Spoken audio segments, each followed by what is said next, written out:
Comment le PSG va gérer la blessure de Warren Zaïre-Emery et Marquinhos pour les gros matchs de Ligue des Champions qui arrivent? Salut à tous les gars, c'est Azial. Aujourd'hui on se retrouve pour une nouvelle vidéo où on va parler des blessures de Zaïre-Emery et Marquinhos. La blessure de Zaïre-Emery, on la connaît depuis un moment, celle de Marquinhos c'est un petit peu plus récente, on va dire dans la mémoire collective des gens.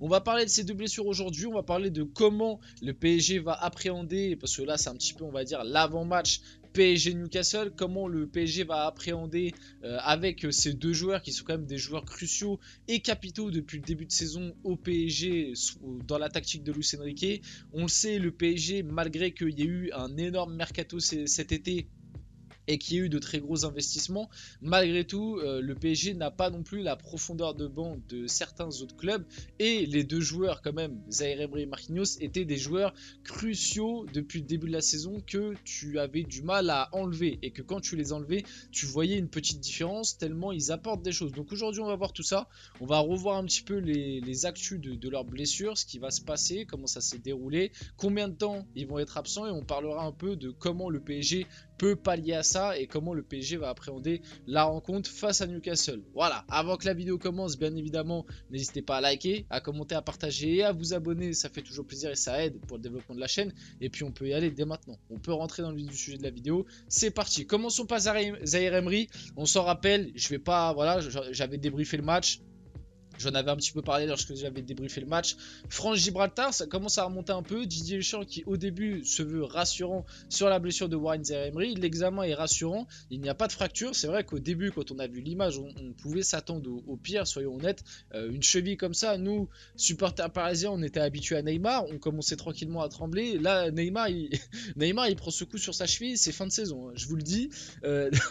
Donc on était en train de trembler derrière notre écran. Il a une bonne grosse entorse, mais au moins écarter cette inquiétude sur le moment. Donc c'est vrai que sur le moment ça nous a un peu rassuré, nous supporters parisiens, et même globalement je pense ses proches, sa famille et tout.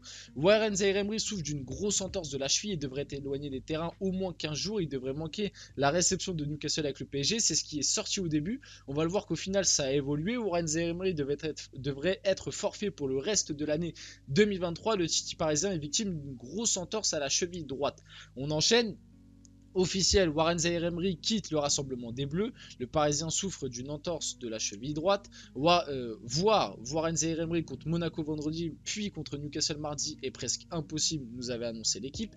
Et pour finir, parce qu'après c'est un autre truc officiel, donc ça c'est communiqué officiel par le PSG, Warren Zaïre-Emery est forfait jusqu'à la fin de l'année 2023, annonce le PSG. Le Parisien est victime d'une entorse de gravité moyenne à la cheville droite. Voilà, maintenant que je vous ai ressassé un petit peu toutes les infos, on peut parler un peu du cas Zaïre-Emery. Zaïre-Emery qui était quand même le milieu de terrain le plus important, je pense, depuis le début de la saison. Pourquoi? Parce que c'est vrai que sur ce début de saison, on a eu au tout début un Ugarte qui nous a vraiment impressionné, mais depuis un certain moment quand même, Ugarte, je trouve qu'il soit il paye une densité physique qu'il n'a plus par rapport au début de saison, soit tout simplement en début de saison il était un petit peu en surchauffe et que là finalement il retrouve un peu son niveau, on va dire banal, son niveau moyen, et que forcément c'est bien moins impressionnant que ce qu'il proposait dans le début de saison. Alors que Warren Zaïre-Emery, ça a été un petit peu l'inverse entre guillemets, c'est-à-dire qu'au début de saison il était déjà très bon, on le voyait déjà, il se démarquait déjà, mais à côté de lui tu avais l'animal qui était Ugarte, et du coup tu te disais ah Zaïre-Emery il est aussi bon que ça parce qu'à côté de lui tu as Ugarte, et globalement même le PSG était aussi fort parce qu'à côté de lui tu avais un Ugarte qui faisait un travail monstrueux au milieu de terrain. Et puis au fur et à mesure, comme je vous l'ai dit, avec la baisse de niveau d'Ugarte, même si Ugarte globalement ça reste quand même satisfaisant pour le moment, on verra par la suite, mais pour le moment ça reste quand même satisfaisant. Mais avec la baisse d'un niveau d'Ugarte, on a vu à côté de lui un Zaïre-Emery qui en fait il enchaînait régularité, toujours aussi bon, commençait à marquer, commençait à faire des passes D, commençait à être hyper décisif, à être l'homme fort de ce milieu de terrain. Et ce qui fait qu'au final, là, avant cette blessure, je pense que tu pouvais demander à 99% des supporters parisiens, tu leur demandais qui était l'homme fort de ce milieu de terrain, qui était la pièce angulaire du milieu de terrain. Tout le monde te répondait, bien évidemment, Warren Zaïre-Emery. Il commençait à être sur vraiment une phase ascendante, à marquer des buts, à être décisif avec des passes D, à se montrer de plus en plus dans le jeu, à faire de plus en plus de différences balles au pied. Il était tout simplement sur une lancée absolument phénoménale. J'espère que cette blessure ne va pas trop freiner justement cette lancée qui était la sienne. J'espère qu'il n'aura pas de traumatisme, qu'il aura un petit peu plus de retenue. Et j'espère vraiment que ça ne va pas aussi progresser, un petit peu mettre un frein à sa progression. Vraiment, parce que c'est un joueur avec une énorme qualité. Et malheureusement pour le PSG, ça va être un gros manque. Là, on a joué le match face à Monaco. Un Monaco qui, eux, de leur côté au milieu de terrain, ils avaient l'absence de Youssouf Fofana et un Monaco qui était un petit peu diminué par cela. Et globalement, sans un Warren Zaïre-Emery, le PSG reste quand même bien au-dessus de ce Monaco-là, surtout au Parc des Princes. Le truc qui me fait un petit peu peur, c'est que là, tu vas jouer Newcastle. Un Newcastle qui, on l'a vu à l'aller au milieu de terrain et dans l'intensité, t'a mis énormément en difficulté. Sûrement l'équipe qui t'a mis le plus en difficulté depuis le début de l'année dans l'intensité et dans ce duel du milieu de terrain, même si Milan aussi, mais Newcastle, j'ai trouvé que c'était encore plus. Et là, tu perds ton homme fort du milieu de terrain. Donc, comment le PSG va appréhender ça, ça me fait très peur. De base, le pire, c'est que de base, Luis Enrique avait une idée et avait pour idée de placer Marquinhos au milieu de terrain pour faire un petit peu le rôle de Zaïre Emery, on va dire, même si c'est quand même très différent. Je pense plus que Luis Enrique voulait mettre Marquinhos au milieu de terrain pour, on va dire, stabiliser et renforcer le milieu, et à côté mettre soit un Ugarte pour vraiment ce côté abattage, récupération de ballon et après donner aux 4 de devant entre guillemets, ou soit à côté mettre un Fabian Ruiz pour gérer le tempo du match balle au pied. Je pense que c'était son plan de base. Au final, au final, et c'était pas c'était pas une idée complètement débile de monter Marquinhos au milieu de terrain. Parce que, comme je l'ai dit juste avant, Newcastle, pardon, à l'aller, là où ils t'ont fait très mal, c'est sur la pression et la gestion du milieu de terrain. À l'aller, Ugarte et Zaïre Emery, ils sont passés dans la machine à laver du milieu de terrain de Newcastle, dans l'intensité, dans la pression, dans la gestion du ballon, du tempo balle au pied et tout. Après, ils étaient que deux. On s'en rappelle, à l'aller à Newcastle, c'était le fameux 4-2-4 avec 4 attaquants et pas le milieu de terrain positionné à gauche comme on a l'habitude avec un Vitinha ou un Lee Kang-in. Donc là, avoir un milieu, on va dire à 3 avec le mec décalé sur le côté et un Zaïre Emery, ça aurait pu peut-être répondre à la densité. Bon, malheureusement, Zaïre Emery est pas là. Et Marquinhos, on l'a appris aussi un petit peu plus tard. Hein, Brésil-Argentine, je regardais le match, je me dis, tiens, c'est bizarre. Marquinhos, il est sorti à la mi-temps, mais je voyais, tu sais, les commentateurs, ils en parlaient pas trop. Je commence à aller vite fait sur les réseaux, je vois au début il n'y a pas d'actu, parce que l'actu est sorti le lendemain, donc au moment du match c'était dans la soirée, c'était vers 2h du matin. Voilà, je regarde les réseaux, je vois pas d'actu, les commentateurs qu'en parlent pas, je me dis peut-être que c'est un changement, pas tactique, mais je me dis peut-être que le sélectionneur brésilien, il a sorti Marquinhos parce qu'il sait que Marquinhos joue vendredi avec le PSG, peut-être que c'est d'un commun accord, et que c'est juste, juste pour l'économiser. Bah non, l'actu est sortie le lendemain.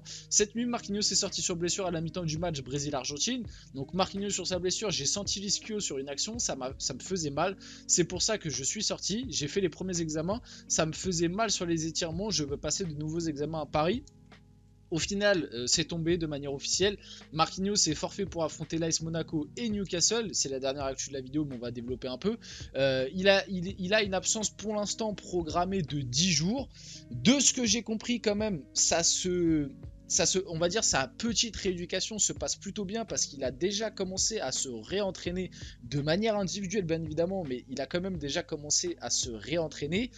Je pense pas qu'on le verra contre Newcastle. Aller à la limite, dans le meilleur des cas, peut-être qu'on le verra sur le banc et qu'il pourra rentrer. En tout cas, je ne pense pas qu'il sera titulaire. Et du coup, encore une fois, une très grosse perte pour le PSG qui s'additionne à celle de Zaïre Emery, qui s'additionne à celle d'un Kipembe, d'un Nuno Mendes, d'un Keylor Navas, qui est aussi, bon, on n'en parle pas parce qu'il joue pas, mais Keylor Navas qui est blessé depuis un petit moment. Voilà, ça s'additionne un peu. C'est quand même des absences très importantes. Hein. Marquinhos, c'était quand même l'homme de base de cette défense depuis le début de saison avec Lucas Hernandez, je pense, et Hakimi, bien évidemment, mais Hakimi il a un rôle tellement plus offensif que défensif que finalement tu l'oublies un peu quand tu parles de l'aspect défensif du PSG, même s'il défend, attention, mais vous avez compris un petit peu l'idée quoi, comme Hakimi monte souvent au milieu de terrain, voire même des fois vient faire l'attaquant avec Dembélé.